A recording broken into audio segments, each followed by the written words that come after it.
আল্লাহর হাবিবের মুখটা মলিন হয়ে গেল। ডাক বলে, আবু হুরায়রা, কেন মহিলাকে তাড়াই দিলি? যাও, তুমি বিনাশ হয়ে যাও, তুমি আমার থেকে দূরে সরে যাও। আবু হুরায়রা অবাক হয়ে গেল।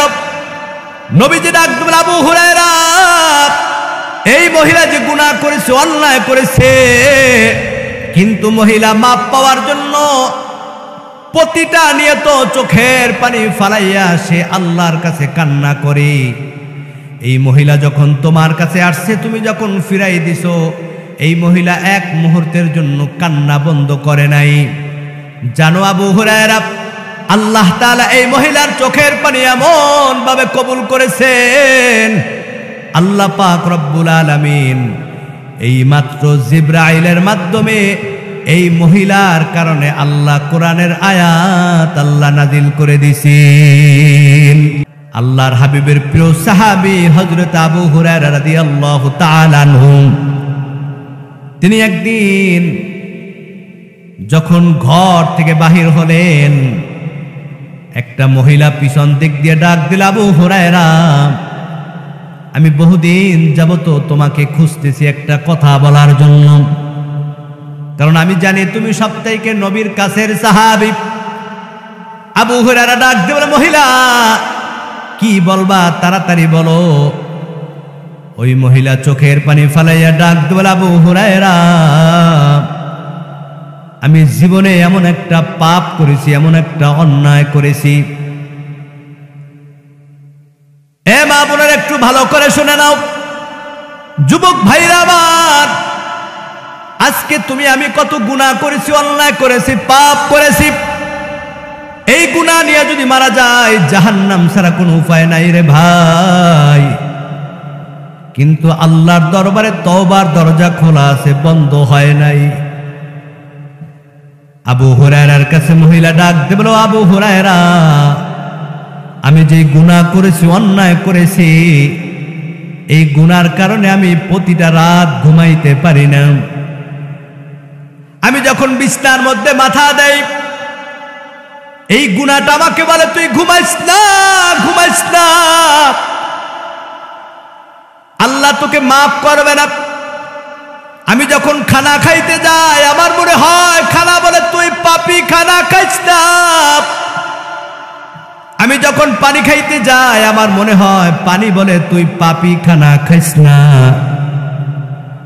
এ আবু হুরায়রা, আমি এখন কি করব, কোথায় যাব, আমি কিভাবে এই গুনাহ থেকে মাপ পাব? আবু হুরায়রা ডাক বলে, মহিলা বলো, তুমি কি গুনাহ করেছো, পাপ করেছো? ওই মহিলা চোখের পানি ফালাইয়া ডাক বলে, আবু হুরায়রা, আমার পরিবারের সবাই জানে ভালো, সমাজের লোকজন সবাই জানে ভালো আমি একজন চরিত্রবান মহিলা, কিন্তু আমি যে গুনাহ করেছি, পাপ করেছি, একমাত্র আমি জানি। আবু হুরায়রা ডাক বলে, মহিলা তাড়াতাড়ি বলো, কি তুমি পাপ করেছো? ওই মহিলা ডাক বলে, আবু হুরায়রা, আমার যৌবনে আমি শয়তানের ওয়াসওয়াসায় একজন রাখালের সাথে আমি গোপনে জিনা করেছি। ওই জিনা করার পর আমার গর্ভে একটা সন্তান আসে। কেউ জানে না সন্তানটা যখন দুনিয়াতে ভূমিষ্ঠ হয়, ওই সন্তানটাকে আমি নিজ হাতে গলা টিপে হত্যা করেছি। শুধু হত্যা করি নাই, সন্তানটাকে মাইরা পাথরের নিচে চাপা দিয়ে রাখছি। কিন্তু আবু হুরায়রা, ওই সন্তানের দিকে তাকাইলে বড় মায়া লেগে যায়। গুনাহ আমি করেছি, সন্তান তো কোনো অপরাধ করে নাই। কাল কিয়ামতের দিন আল্লাহ তো আমাকে মাফ করবে না। একদিকে আমি গুনাহ করেছি, আবার সন্তানকেও হত্যা করেছি। আবু হুরায়রা ডাক বলে, মহিলা নিজে তো জীবন শেষ করলি, সন্তানটাকেও মারলি, যা আমার থেকে দূর হ, আমার থেকে দূরে সরে যা। মহিলা নিরুপায় হইয়া কাঁদতে কাঁদতে চোখের পানি ফালাইয়া আবু হুরায়রার কাছ থেকে আড়াল হয়ে গেলেন। আবু হুরায়রা নবীজির কাছে গেলেন। হঠাৎ করে আবু হুরায়রার স্মরণ আসলো, এখনো তো নবীজি জীবিত আছেন, আমি কেন মহিলাকে তাড়াই দিলাম? কেন আমি এই মহিলাকে তওবার জন্য নবীজির কাছে নিয়ে আসলাম না? আবু হুরায়রা নবীজির কাছে ডাক দিয়ে বলে, ইয়া রাসূলুল্লাহ, ইয়া হাবিবাল্লাহ, ও নবী, আজকে একজন মহিলা আমার কাছে আসছে, এই অন্যায় করেছি, আমি মহিলাকে ধিক্কার দিছি, মহিলাকে তাড়াই দিছি। আল্লাহর হাবিবের মুখটা মলিন হয়ে গেল। ডাক বলে, আবু হুরায়রা, কেন মহিলাকে তাড়াই দিলি? যাও, তুমি বিনাশ হয়ে যাও, তুমি আমার থেকে দূরে সরে যাও। আবু হুরায়রা অবাক হয়ে গেল।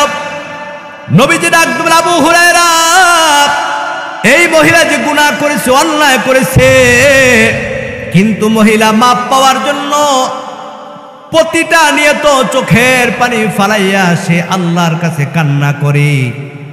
এই মহিলা যখন তোমার কাছে আসছে, তুমি যখন ফিরাই দিছো, এই মহিলা এক মুহূর্তের জন্য কান্না বন্ধ করে নাই। জানো আবু হুরায়রা, আল্লাহ তাআলা এই মহিলার চোখের পানি এমন ভাবে কবুল করেছেন, আল্লাহ পাক রব্বুল আলামিন এই মাত্র জিবরাইলের মাধ্যমে এই মহিলার কারণে আল্লাহ কোরআনের আয়াত আল্লাহ নাজিল করে দিয়েছেন।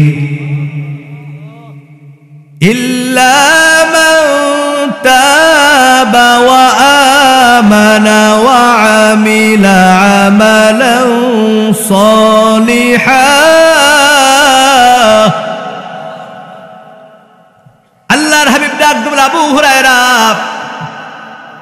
আল্লাহ তাআলা জানাই দিয়েছেন, কোন নারী এবং পুরুষ যদি ব্যভিচার করে, জিনা করে, আর আল্লাহর দরবারে যদি ক্ষমা চায়, আল্লাহর দরবারে যদি মাপ চায় চোখের পানি ফালাইয়া, আল্লাহ তাআলা তাদের এই গুনাহ আল্লাহ মাফ করে দেন।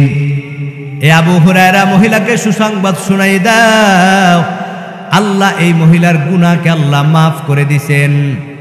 আবু হুরায়রা পাগলের মতো ঘুরতেছে, কোথায় সেই মহিলা? সকালবেলা বাজারে গিয়া আবু হুরায়রা ডাক দিয়ে বলতেছে, কে আমার কাছে গতদিন একটা ফতোয়া জানার জন্য গেছিল, সেই মহিলাটা কি? কেউ কোনো সারা শহর একজন মহিলা ডাক দিল, আবু হুরায়রা, আমি গেছিলাম আপনার কাছে। আবু হুরায়রা ডাক দিল, ও মহিলা, তুমি যে আমার কাছে যে গুনাহ মাফের জন্য গেছিলা, আল্লাহর হাবিব জানাইছে আল্লাহ তাআলা তোমার এই সন্তান হত্যা এবং জিনার গুনাহ আল্লাহ মাফ করে দিছেন। জোরে বলে আল্লাহু আকবার। ওই মহিলা খুশি হয়ে গেল, আল্লাহর দরবারে দুইটা হাত তুলে বলে, মালিক, আল্লাহ তুমি আমাকে মাফ করে দিছো, আমার জীবনে এর থেকে আর কোনো চাওয়া পাওনা নাই গো আল্লাহ। আল্লাহ তুমি আমাকে মাফ করে দিছো। আজকে আল্লাহ তোমার নবীর সাহাবী আবু হুরায়রাকে সাক্ষী রেখে বলে যায়, আয় আল্লাহ, আমার যে সম্পত্তির মধ্যে সব থেকে বড় খেজুরের বাগানটা আছে, এই খেজুরের বাগানটা আমি দিনের রাস্তায় আমি দান করে দিলাম। এ ভাইরা আমার, তওবা এমন একটা আমল, ইস্তিগফার এমন একটা আমল, মায়ার নবী সাল্লাল্লাহু আলাইহি ওয়াসাল্লাম বলেন, ইয়া আইয়ুহান নাস তুবু ইলাল্লাহ, হে মানুষ সকল, আল্লাহর দরবারে তওবা করো, খালেস দিলে তওবা করো, কারণ তওবা করতে দেরি আছে, আল্লাহ তাআলা গুনাহ মাফ করতে দেরি করে না।